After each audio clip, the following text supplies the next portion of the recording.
Hello and welcome future officers on the study फंडा platform. मैं हूं अभिषेक और हम कर रहे हैं CAPF साइंस की PYQ series.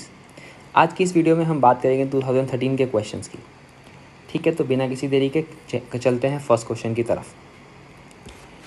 It says that natural gas is a mixture of gases and contains mainly methane and higher hydrocarbons, butane and isobutane, butene, methane, hydrogen and carbon monoxide. ठीक है, नेचुरल गैस जो होता है mainly उसमें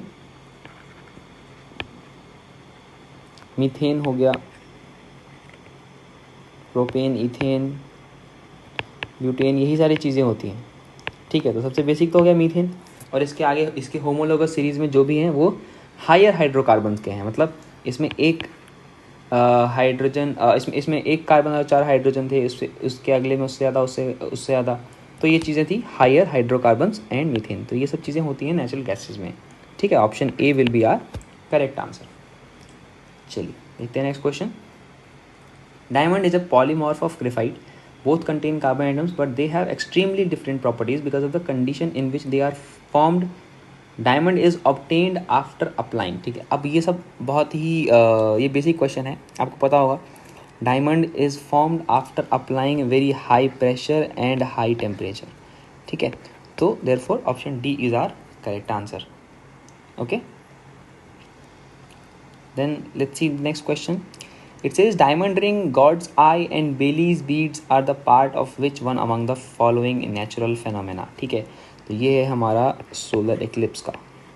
ठीक है, देखिए यहाँ पे जो ये phenomena, this is known as diamond ring effect, this is Baily beads. ठीक है, यहाँ पे दिख रहे होंगे आपको। ठीक है, तो option D will be our correct answer. Next is leaves of lotus and water lily are not easily wet because. Okay, अब जो ये लीव्स होते हैं आप देख सकते हैं यहाँ पे, ये पानी जो है इस पर इकट्ठा हो जाता है, इस पर इस पत्ते को गीला नहीं करता है। तो एक्चुअली ये होता है हाई सरफेस टेंशन की वजह से। ठीक है, और सरफेस टेंशन होता है कोहेसिव फोर्सेस हाई होने की वजह से। ठीक है, high cohesive forces. Cohesive forces is force between same molecules. जैसे मॉलिक्यूल्स, सेम मॉलिक्यूल्स ही अटैक करें एक दूसरे को, दूसरे मॉलिक्यूल्स को अटैक ना करें, तो इसके पत्तों पे ऐसा एक वैक्सी सब्सटेंस होता है जिसकी वजह से इसमें कोहेसिव फोर्सेस हाई होती हैं, उसकी वजह से सरफेस टेंशन हाई होता है। तो यहाँ पे ये पानी जो है उसको सरफेस को गीला नहीं करता है। ठीक है, चलिए नेक्स्ट क्वेश्चन देखते हैं। Arsenic is present in ground water and arsenic present in ground water can be partially removed. Okay, अब आर्सेनिक को हटाने के लिए हम जब भी मतलब आयरन को हटाते हैं, आयरन को हटाने के लिए फिर ऑक्सीडेशन करना पड़ता है। ठीक है, ऑक्सीडेशन करके आयरन को हटाया जाता है, तो उसके साथ साथ हम आर्सेनिक को भी हटा सकते हैं। ठीक है, so option A will be our correct answer, along with removal of iron by precipitation coagulation method if iron is also present in the water. ठीक है, ओके, आर्सेनिक को हमने इस मेथड से हम उसको ग्राउंड वाटर में से हटा सकते हैं। ठीक है, चलिए देखते हैं next question. It says that transformer is used. ठीक है, transformer is okay, convert low AC voltage to high voltage, ये सही है। Convert high LC voltage to low voltage, ये भी सही है। Low AC to high, then high AC to low, then third is convert direct current to alternative current, no. Regulate the fluctuation of voltage, no. ठीक है, सो हमारा first और second सही है आंसर। तो ये देखते हैं ऑप्शन कौन सा है, ऑप्शन सी हो गया हमारा। ठीक है, चलिए देन नेक्स्ट क्वेश्चन है, the filament of electric bulb is generally made of tungsten because. ठीक है, अब टंगस्टन इसलिए बनाया जाता है क्योंकि टंगस्टन का मेल्टिंग पॉइंट बहुत ज़्यादा हाई होता है। ठीक है, जो बल्ब में आपने देखा होगा ऐसा कुछ, जो बल्ब होता था पहले, अगर आपने देखा होगा कैंडेसेंट बल्ब, तो इसमें ऐसे फिलामेंट होता था। ठीक है, ये बहुत ही बेकार फिलामेंट बना है, बट आप आई होप आप समझ गए होंगे। ठीक है, इसका मेल्टिंग पॉइंट बहुत हाई होता था। ठीक है, जो टंगस्टन है, ठीक है, टंगस्टन का सिंबल होता है W, इसका मेल्टिंग पॉइंट होता है अबाउट 3300 डिग्री सेल्सियस। ठीक है, इस वजह से ज़रूरत जो है इसकी पड़ती है, क्योंकि जल्दी से पिघलेगा नहीं। ठीक है, चलिए नेक्स्ट क्वेश्चन देखते हैं। Electricity meter may be an, ठीक है। अब ये एक स्टैटिक क्वेश्चन है आपका, इसका आंसर होता है माइक्रो कंप्यूटर, ठीक है। रीज़न बीइंग, इसमें आप देखोगे तो एलसीडी भी होता है, एलसीडी लाइट भी होता है, ठीक है। देन इसके बाद इसमें एक कैलकुलेटिंग सिस्टम भी होता है, ठीक है। तो that is why it is known as a micro computer, okay, ठीक है। ओके, सॉरी, एलसीडी लाइट नहीं होता है इसमें, एलसीडी स्क्रीन होती है, ठीक है। चलिए, आप सभी ने देखा होगा मीटर में, okay. Then next question is advance sunrise and delayed sunset found in the sky are due to the phenomenon of, ठीक है। अब ये क्यों होता है देखिए, तो अगर ये हमारा अर्थ है, अब अर्थ पे यहाँ पे कोई खड़ा है, ठीक है, यहाँ पे सन था, सन की लाइट अभी जो है वो ऐसे जानी थी, ऐसे जा रही है, ऐसे जा रही है, ऐसे, पर हमारे यहाँ क्या है, एटमॉस्फेयर में लेयर्स हैं, उस वजह से ये लाइट जो है यहाँ से रिफ्रैक्ट होके ऐसे आ जाएगी, ठीक है, रिफ्रैक्ट होके ऐसे आ जाएगी।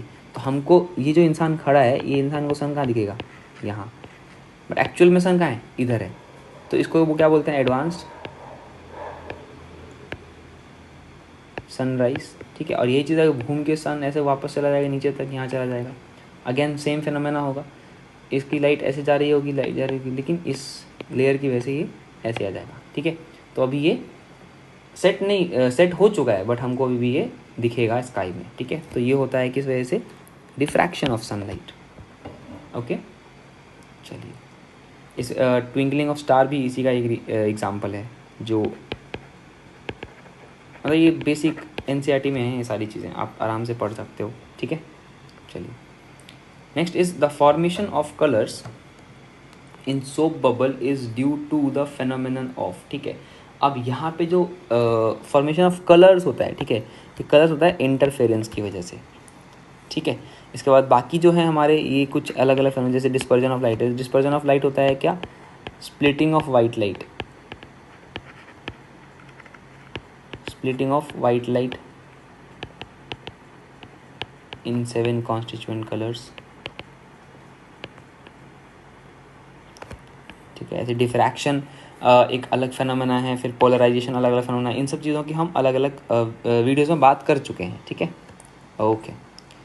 चलिए, देन आते हैं, geostationary satellite completes its 1 revolution around the earth in, ठीक है। अब जियो स्टेशनरी सेटेलाइट है, तो इसका मतलब क्या है कि जियो के रिस्पेक्ट में स्टेशनरी है, एट रेस्ट है, ठीक है, at rest. Geo means geo here is our earth, ठीक है। तो यहाँ पे हमारा अर्थ रहेगा और इसके ऊपर ये सेटेलाइट रहता है, ठीक है। अब इसकी कुछ फीचर्स होते हैं, ठीक है। ये अर्थ के इक्वेटोरियल प्लेन में रहता है, ठीक है, अर्थ के इक्वेटोरियल प्लेन में रहेगा। इसका जो रिवॉल्यूशन होगा वो सेम होगा अर्थ्स रोटेशन के, मतलब डायरेक्शन जो होगा, डायरेक्शन ऑफ रिवॉल्यूशन वो अर्थ के रोटेशन के सिमिलर डायरेक्शन में होगा, ठीक है। इसका जो टाइम पीरियड होगा वो भी अर्थ का रोटेशन का इक्वल होगा, ठीक है, मतलब कि कितना, 24 आवर, ठीक। तो ये हो जाएगा हमारा ऑप्शन बी। इसका हाइट लगभग रहता है सरफेस से 36,000 किलोमीटर्स, क्या, ओके। चलिए नेक्स्ट देखते हैं, what is the correct sequence of conductivity when arranged in ascending order, ठीक है। अब तो सबसे ज़्यादा क्या होती है, कंडक्टिविटी किसकी होती है, मेटल्स की, फिर उससे कम किसकी होती है, सेमीकंडक्टर्स की, और सबसे कम होती है इंसुलेटर्स की। तो ये तो हो गया क्या, डिसेंडिंग ऑर्डर, और हमसे पूछा है असेंडिंग ऑर्डर, तो इसका उल्टा कर देंगे और ऑप्शन डी हमारा आंसर हो जाएगा, ठीक है। चलिए नेक्स्ट देखते हैं, question number 35, which one among the following statements about modem is correct, ठीक है। Modem is a part of computer, ठीक है। सो यहाँ पर देखेंगे, modem is software, modem modem converts the analogue signals into digital signals and vice versa, ठीक है। So this is very very necessary for a computer. Okay, चलिए then देखते हैं which one among the following is not a form of carbon, ठीक है। Okay, तो graphene form है, graphite भी है, फ्लोरीन भी है। एक्चुअली में कार्बन के 7 आइसोटोप्स होते हैं, ठीक है, ये सब उनमें से हैं। जो क्वार्ट्ज है वो क्या होता है, SiO2, ठीक है, आपको पता चल गया होगा अब तक, बाकी के वीडियोज़ में हमने बहुत बात करी इसकी, तो ये हमारा आंसर हो जाएगा। देन देखते हैं plants capable of performing photosynthesis belongs to which one among the following types of organisms, ठीक है। तो जो खुद से फोटोसिंथेसिस करते हैं, फोटोसिंथेसिस खुद से करेंगे तो मतलब अपना फूड खुद से प्रिपेयर करेंगे, तो they are what, they are autotrophs. Okay, जो हेटेरोट्रॉफ्स होते हैं वो कौन होते हैं, तो वो अदर प्लांट्स या एनिमल पे डिपेंड होते हैं, ठीक है। जो सेप्रोट्रॉप्स होते हैं वो डेड एनिमल पे डिपेंड होते हैं। ऐसे कि जो कीमोट्रॉप होते हैं वो किस पे, तो वो ऑर्गेनिक केमिकल्स पे डिपेंड करेंगे, ठीक है। चलिए नेक्स्ट क्वेश्चन देखते हैं। Question 103 says which of the following is the correct chronological order of TV display technologies. Okay, ठीक है, तो यहाँ पे बात हो रही है CRT, प्लाज्मा और LED की। CRT is cathode ray tube, then plasma, then LED, ठीक है। तो अगर आप बात करेंगे तो यहाँ लगभग जो CRT है वो 1897 के आसपास हुआ था, ठीक है। CRT इज़ लगभग 1897 के लगभग इन्वेंट हो गया था। देन जो हमारा प्लाज्मा है वो हुआ था 1860s में, एंड जो LED है वो था 1860 नहीं 1960s, ठीक है। ऐसे ये भी 18 नहीं, ये था 1970s, हाई 70s के लगभग हुआ था ये, ठीक है। So I hope that is the option A is your answer. I hope you have understood this, because ये सब आपको बस नॉलेज के हिसाब से याद रखना है, ठीक है। चलिए देन देखते हैं next question. So the mirror used in search light is parabolic, ठीक है। स्टेटमेंट ये again assertion and reason based question है। So the mirror used in search light is parabolic, all the rays coming from the source at the focus of a parabolic mirror are reflected as an intense parallel beam, ठीक है। तो हमको इसमें क्या करना है, again आपको पता है क्या करना है, दस लगा के देखना है या बिकॉज लगा के देखना है या फिर देयरफॉर लगा के देखना है, ठीक है। तो पढ़ के देखिए, mirror used in search light is parabolic because all the rays coming from the source at the focus of parabolic mirror are reflected as an intense parallel beam, ठीक है। तो होता क्या एक्चुअली कि ये पैरेलल बीम, ठीक है, this एक ही आ रहेगा, पैरेलल बीम जो होती है मतलब same intensity of constant intensity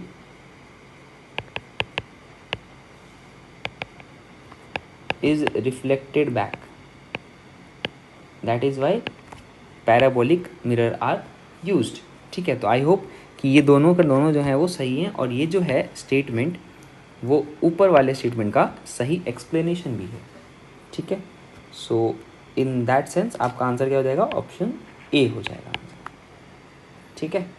चलिए देन नेक्स्ट क्वेश्चन कहता है that ozone is produced naturally by the action of ultraviolet radiation on oxygen molecule in the upper atmosphere.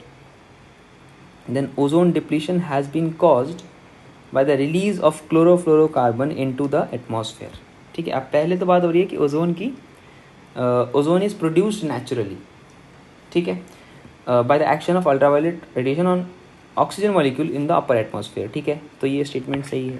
Statement बात रही ozone depletion has been caused by the release of chlorofluorocarbons into the atmosphere, यहाँ पे उसकी production की बात हो रही है और यहाँ पे वो ख़त्म कैसे हो रहा है उसकी बात हो रही है। तो दोनों स्टेटमेंट सही हैं पर आपस में इनका कोई रिलेशन नहीं है। तो ये क्या है, जो स्टेटमेंट 2 है वो इसका करेक्ट एक्सप्लेनेशन नहीं है, पर दोनों स्टेटमेंट सही हैं। तो इसका आंसर हो जाएगा ऑप्शन B, ठीक है। चलिए, so that's it for today's session. It was a short session with a very adequate amount of knowledge you must be needed at this point of time. So yeah, for any further queries you can contact us on this number. Join Telegram channel for further updates. You know the drill. Link will be in the description. Thank you so much. I hope you have gained a lot. All the best for your preparations. Jai Hind.